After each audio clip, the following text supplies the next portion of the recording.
Nang nakaraan, gumawa tayo ng 4 channel na home automation gamit ang ESP8266. Pwede to sa 12 volt tsaka sa 220 volts. Ngunit bitin dahil 4 lang na channel to. Kaya gumawa ko ng 8 channel pero pang 12 volt lang to. Ngayon, ito yung bago nating project. 6 channel na 220 volt na. 220 volt ang input, 220 volt ang output. Tapos, ang kagandahan dito, para tayong may 3-way switch. Pwede tayong mag-on gamit ang normal na switch o kaya sa application.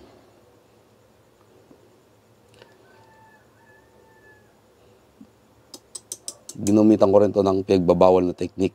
Dahil kung hindi ko tatanggalin yung ilang paa ng ESP32 ay hindi to gagana ng maayos. Ang video na ito ay handog sa atin ng PCBWay. Ang PCBWay ay manufacturer ng printed circuit board sa China. Sa halagang $5, makapagpagawa tayo ng 10 printed circuit board sa unang order natin. Nasa 15 taon na sa industriya ang PCBWay, kaya makakasigurado tayong dekalidad ang PCB na papagawa natin. Kaya kung may proyekto kayo, pang professional man o pang DIY, ay pumunta lamang sa PCBWay.com.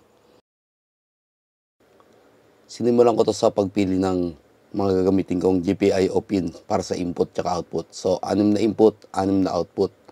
Ang napili kong output pin ay pin 13, 25, 26, 27, 32 at 33. Ang input naman ay pin 17, 18, 19, 21, 22 at 23.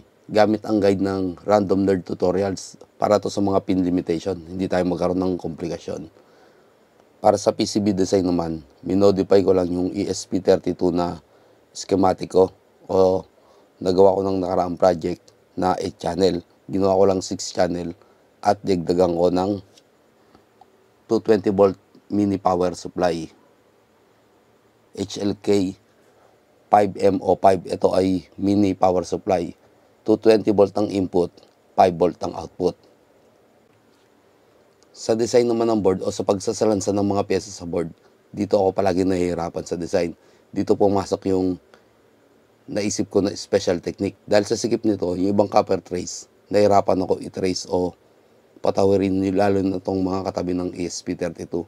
Kaya ang ginawa ko dito, yung mga pin ng ESP32 na hindi ko gagamitin, ay pinadaan ko din yung copper trace.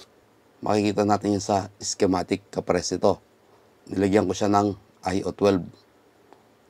Sa design, makikita natin yung IO12 ay ayon. So, ibig sabihin, ginamit ko yung paan ng IO12 para tawiran ng copper trace. Pero okay lang to kasi nga, ang ESP32 ay natatanggal, naka-female connector. Kaya ang kailangan ko na lang gawin dito, tanggalin yung paan ng connector para masiguradong hindi konektado sa ESP32. So, sa schematic, nilagay ko siya sa board design, pinadaan ko siya sa paa, pero sa actual, yung wiring niyan ay hindi connected, kaya dapat tanggal ang paa niyan. Sa awa naman ng Diyos, ay gumana naman tong technique na to. So, ginamit ko to sa 5 pin ng ESP32. 5 pin ang nagamit ko para tawiran. So, kailangan tanggal yung paa na yan para lang sa board design na to. So, ngayon ko lang din to nasubukan at masaya ako, gumagana siya. Tapos, siyempre, in-order ko to sa PCBWay. Para sa kulay ng board nito, matte black ang pinili ko. Ang ganda ng kinalabasan niya. Pero mas mahal to kung kukumpara natin sa berde lang na normal na kulay ng printed circuit board. Ang isa pa sa titingnan natin dito, yung waiting time natin. So kung nagmamadali tayo, mag-allow kayo ng mga 5 days. Kasi 5 days to bago dumating sa akin. Pag kulay berde na board yan, mga 3 days lang yan. Nandito na sa Pilipinas yan. Para sa ESP32 naman, kapares ng dati, kailangan natin gumamit ng computer at gamitin ng Keijo Flash Tool. Madadownload natin to sa website na to, egicad.com. Dahil dating may program na to, ginawa ko dito, in-erase ko muna bago pinrogram ko ulit. Pagkatapos ko ma-reflash ang ESP32, sa Keijo application naman ako. Sa Keijo application naman, kailangan natin syempre i-connect sa Wi-Fi ng ESP32 na bagong reflash. Tapos configuration lang. Ang setting na ginalaw ko lang dito ay yung switch mode iniwan ko sa normal. So, nung mga nakaraang home automation natin, naka-press to. So, yun lang. Normal, tapos relay mode, active low. Tapos sa devices, gumawa ko ng 6 na on-off sa type. Tapos in-encode ko yung output na ginamit ko base sa design na ginawa ko. Ang mga nagamit ko ay 13, 27, 26, 25, 33, at 32 para sa output. Sa switch naman, pin number 17, 18, 19, 21, 22, at 23. Tapos, i-connect lang to sa home network natin o sa Wi-Fi. Tapos, okay na. Testingin na natin. Ito na ang ating application. Pinto natin yung line 0. Yun. Gumana na. Line 1, 2, 3, 4, 5. 5. Mukhang nagloloko yung 5 natin ha. Nakaprogram na to. Nagkaroon ako ng problema. Sabi ko kanina, 5 pin lang yung tinanggalan ko ng paa sa pin header. Pero sa design ko, 7 paa pa lang wala. So para mahabol ko yun, pinutulan ko na lang yung paa ng ESP32. So tinrobol ko pa to. Pero ngayon okay na siya. Nagana na. Winiringan ko na rin. So ang output nito, lahat to line. Isa-isa yan. Control yan ng relay. Tapos tong lahat ng to, neutral o line 2. So meron ko 2 setup na ginawa. Tong 3 ilaw na to ay line 1, line 2. Tumakbo siya dito. Tigigisa. Pero tong 3 ilaw na to, yung line lang ang tumakbo dito. Tapos yung line 2 niya magkakasama. Typical na wiring. So pwede yun. Sa switch ganun din. Ang 6 na right side ay puro ground lang yan. So tong switch na to, typical na switch, 3-gang switch, ay naka-jumper lang. Tapos pumunta doon. Tapos nagigisang contact dito.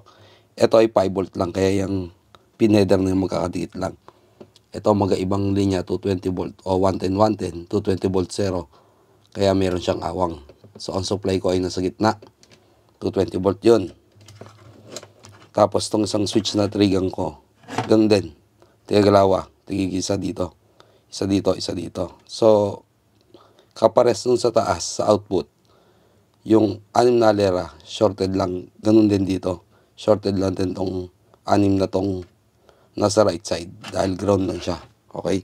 Optional lang ang switch dito. Pwede rin gamitin switch dito, isa-isa lang. Isaksak natin ang ating plug sa 220 volts. At, ayan. So, hindi siya sa una. Tapos, namatay. Buksan natin ang ating Kejo application. Ito yung ESP32 na naka-register. Hindi na siya naka-trial version. Ito naman yung bago natin. So, pag pindot yung 1, gagana yung ilaw na 1. Pwede tayong mag-switch dito. Gumana yung ilaw na number 2. Nag-update din sa application. Okay. Tapos, pwede rin tayo dito. Ang kagandahan kasi dito, yung switch, optional lang. Pwede ko tong patayin sa application. Nakapatay siya kahit naka-on yung switch. So, kahit wala tayo sa bahay, pwede natin to i-wiring na normal lang. Wala tayo sa bahay, pwede natin patayin yung ilaw. Makikita rin natin kung naka-on tsaka naka-off. Basta nakakonect tayo sa internet. Okay? Tapos, mababaliwala na yung indication ng naka-on ang switch.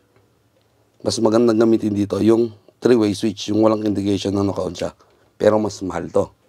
Subukan pa natin dito sa kabila. On ko yung pang-6, nag-update sa application. Yung pang-4, nag-update sa application. On ko sa application yung pang-5 at yung pinatay natin kanina. So kung makikita natin, naka-on lahat, pero on switch natin, off, on, on, on, off, on.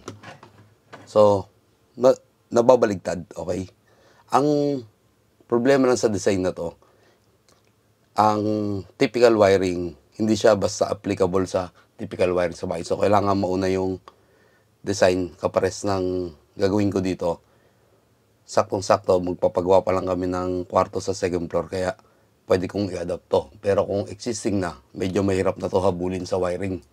Pero ang ganda ng kanalabasan nyo, 220 volt na ang input, output na 220 volt, tapos yung switch, kahit mahawakan ko to, hindi ako makakuryente kasi 5 volt lang to.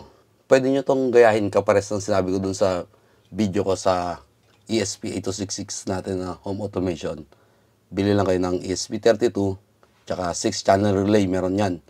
Tapos sariling power supply. Mas medyo magulo lang talaga yung wiring. Hindi ka pares nito, naka-design tayo na 220 volt ang output, 220 volt ang input. Kaya yung wiring niya, mas kaya yung tingnan.